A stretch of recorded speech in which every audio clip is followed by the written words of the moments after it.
First of all, guys, I'm not a migration agent or educational agent. I barely even study in Australia. So what I'm going to say will be based on my personal experience, my friend's experience, and the result of my research. Hello guys, welcome back to my channel. I'm Billy.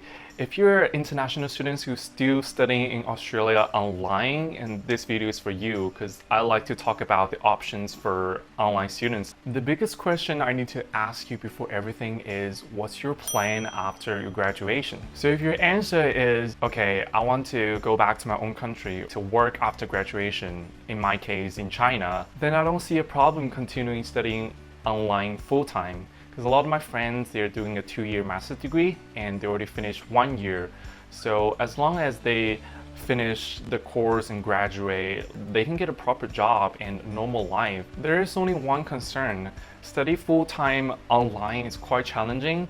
Looking for a job is also challenging, especially during the jobs hunting season in China. It's super competitive. So you gotta be prepared for it. But from my experience, I think it's more flexible for international students because in China, everyone just graduate in June, so there's only one hiring season. But because international students can either graduate in summer or winter, so usually you can attend the hiring season this year or next year, so you have two opportunities. The second option is that you can extend your study by reducing your study load now. For example, you can only take 2 courses each semester. I have friends who are doing that now because they simply cannot apply for a gap year. And the advantage for that is that you can take internship while you're studying.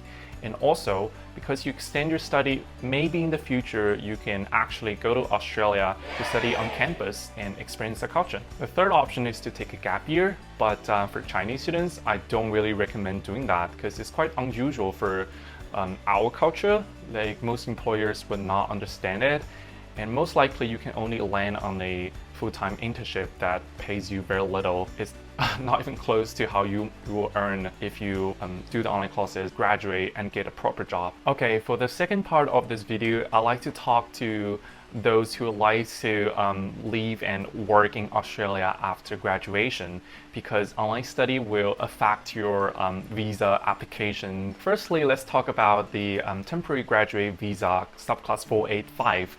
This is a visa you get if you study in Australia full-time for 2 years, and you can get a free working visa. The good news here is online study will be counted into the 2 years for your eligibility. But the tricky thing is you have to hold a student visa for 2 years even if you're not in Australia. So if you just studying in Australia online, just apply for your student visa as soon as possible. My education agent tricked me. She said I didn't need to apply for a student visa, but obviously it will be a big problem for me in the future. And for those students who had already started their study online without a student visa, don't panic, because there can be a possible solution.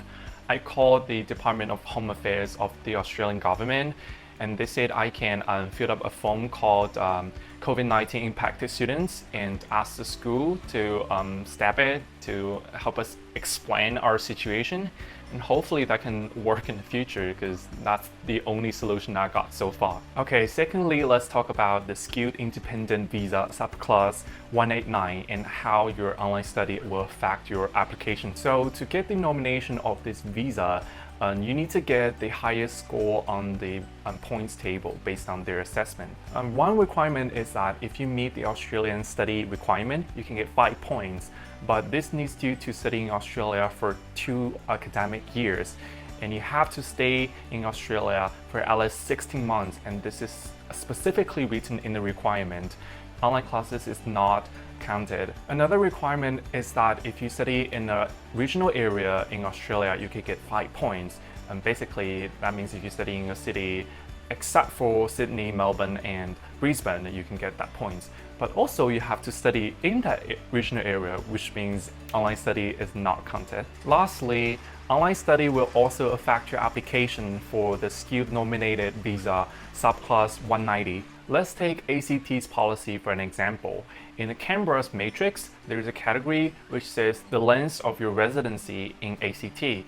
So if you have studied online, like outside Canberra the whole time, you get 0 points for this category. Another category is about the years of your study at a ACT tertiary institution, which basically means how long have you studied in a university in Canberra. You will also get 0 points for this category if you're studying online because, well, both categories I mentioned, that you have to be resident in Canberra. So based on all the disadvantages of online study, I say a lot of us will need to make a change right now.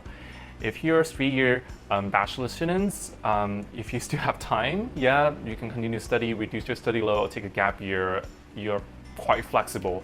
But if you're doing a 2-year master's degree like me, I say run from online classes because you don't get much time. In the end of this video, I'd like to say this again. Everything I said was based on my experience and my research. I just want to offer you some alternatives for the pathway of your study. If you like to make some big changes of your study plan, please make sure that you refer to your professional agents, your family, your friends, your supervisor, or course convener, anyone before you make a decision. And most importantly, do your own research.